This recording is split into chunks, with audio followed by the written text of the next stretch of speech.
Hey everyone, this is Athletes and Antiquities, and today we will be starting a journey turning back the sands of time, walking through the entire history of trading cards from the mid-1800s to the present. We will be covering every notable flavor of cards, including baseball cards, early non-sport cards, the emergence of cards from other sports such as football and basketball, the collectible cards craze of Magic, Pokemon, and Yu-Gi-Oh!, into the modern era and current state of the hobby. This is a passion project that I've been working on for a long time, pouring through books and hobby databases. I will include my sources in a list in the description if anyone would like to read further into anything we will be discussing. One book I would like to shout out in particular is Mint Condition by Dave Jamieson. If these historical accounts of the hobby interest you, this book is a phenomenal read about early baseball cards and their effect on American culture. This video series will be broken up into multiple parts for easy digesting, and at the end I will compile them all into one long-form video. I would like to start this series off with a great quote articulating the love many of us share for these peculiar pictures on cardboard. People saved cards to look at again and again during long evenings when snow piled high outside the windows. Thus, our love of picture cards is an inherited one from many generations back. Today, we have highly illustrated books, magazines, and papers, plus movies and television, but many of us still enjoy drifting back to the days of our forefathers and reliving the scenes and customs of those bygone times. Even the old scrapbooks bring back a picture of loving fingers clipping and pasting to make the cards more presentable, and incidentally preserving them for our enjoyment long years afterwards. That is the love of collecting. Jefferson R. Burdick, the father of trading card collecting. Without further ado, let's begin. Part 1. Post-Civil War Origins, 1880 to 1900. The origins of advertising on a card originate in London in the late 1700s. Manufacturers would include a card depicting their goods with purchases in the hopes of customers showing it to their friends and family as free advertising. This medium existed, but did not have a cultural impact anywhere close to what happened in America about 100 years later. As I'm sure many of you could have guessed, the origins of trading cards as we know them today begin with baseball.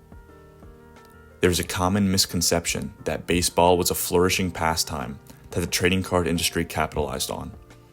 In actuality, the cards and the sport itself came into existence around the same time, with a marriage between them keeping each other alive. The trading cards were built around the sport, but at some points in baseball's history, as you will see in this series, the cards are what kept the sport alive. The year is 1861. The United States of America is currently shattered in the midst of a civil war, the fragments of this country tearing each other apart. Baseball is just an innocent pastime up north, primarily played on schoolyards and college campuses. There are adult clubs, such as the New York Knickerbockers, but it was largely unknown outside of the Big Apple. The war itself is the flashpoint of America's pastime. Union prisoners of war are allowed recreation in these Confederate prisons. These Union soldiers took to playing baseball when they could. This is the first time many people outside of New York and Boston have seen baseball, and soldiers from both sides in all parts of the country take interest in it. By the time the Civil War ended 4 years later, soldiers went back to their homes across the entire, now unified United States, and clubs sprouted up everywhere. One Union soldier named Andrew Peck returned from the war to his home in New York and took up work as a street salesman selling sporting equipment. He became interested in baseball after the war and began making baseball supplies, such as bats and baseballs. He partnered with a friend, Irvin Snyder, creating the company Peck and Snyder. Along with their sporting equipment, they had an idea that would change the landscape of advertising forever. In 1869, they produced an advertisement card with their company on the back featuring a photo of the first official baseball team, the Red Stocking Baseball Club of Cincinnati, on the front. This is widely considered the first baseball card. Alongside the creation of the first professional baseball team, emerged the first baseball trading card. Peck and Snyder produced a handful of cards over the next few years, which saw success in gaining brand recognition. But these early examples did not take the country by storm. That would happen in 1886 with a marriage with the only thing more popular than baseball at the time: tobacco. Cigarette smoking was a relatively new way of consuming tobacco. Pipes and chew had been around for hundreds of years, but the Civil War saw a rise in cigarettes due to the ease of pre-packaged tobacco that could be lit on the move. As cigarette production skyrocketed after the war, there was a problem of cigarette packs not being rigid enough and falling apart, so producers started putting a sheet of cardboard in the back to add strength to the product. After the implementation of these blank cards, and seeing kids start handling baseball cards from Peck and Snyder sporting goods stores, the gears started turning in the heads of these tobacco giants to turn that card into a collectible to boost revenue. All of this noise in the sporting supplies industry caught the attention of a man named James Buchanan Buck Duke, who saw the gold mine sitting in front of him. Buck Duke was in control of the family cigarette business Duke Bros. His salesman, Edward Featherston Small, was a genius in the art of advertising. These two looked at what was happening in the market and looked for how they could jump in. They decided to turn those blank cards meant to strengthen the cigarette pack and turn it into a selling point by printing pictures on them. The primary consumer of cigarettes was men, and they came to the conclusion that there was one thing men loved above all else: women. Duke and Small gained permission from some of the most well-known women in the world to use their picture in cards included in their cigarette packs. These actresses, who were known for their beauty, posed in, at the time, suggesting outfits and poses holding Duke's cigarettes. This was one of the most notable and successful decisions in the history of marketing and advertising. The trading card was born, and it changed America forever. These pictures of women included in cigarette packs gained attention from all sides. Customers loved them. Market share noticeably swung in their favor. Religious groups were infuriated by the suggestive outfits and poses of the women. The noise generated by these complaints created even more attention for the product. Non-smokers started smoking just to start collecting these cards. Under the genius of Edward Featherston, they set up a stand outside of New York's immigration station, handing out packs of cigarettes for free to immigrants.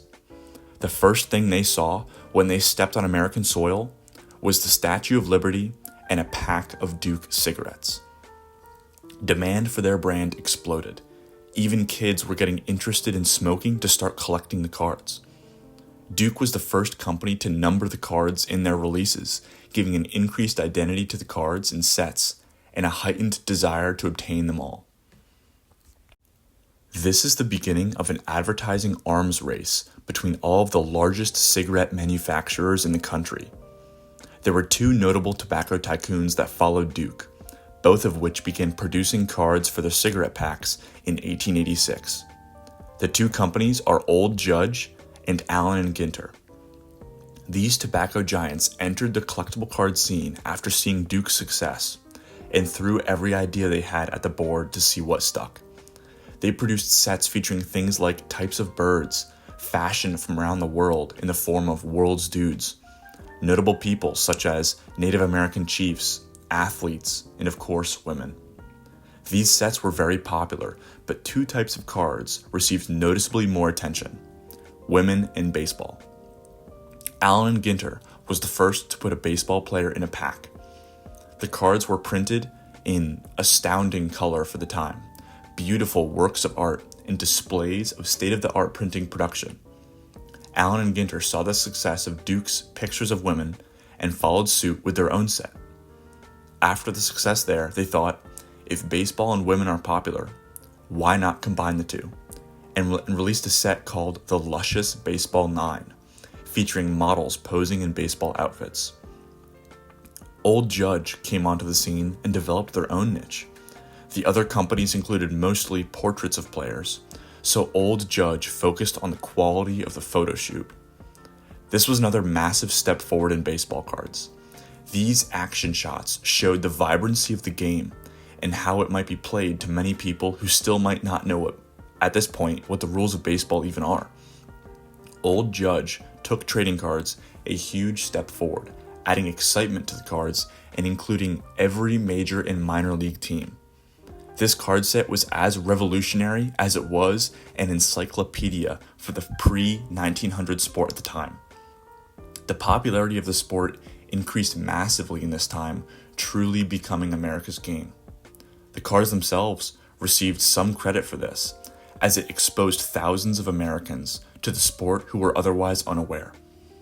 Attendance of games started to increase along with players' pay. What was once a weekend activity to earn some extra cash was now allowing players to become athletes full-time. One might think that baseball cards were built on the success of both baseball and tobacco, but an argument can be made that both the sport of baseball and widespread tobacco use were reborn due to the popularity of the trading card.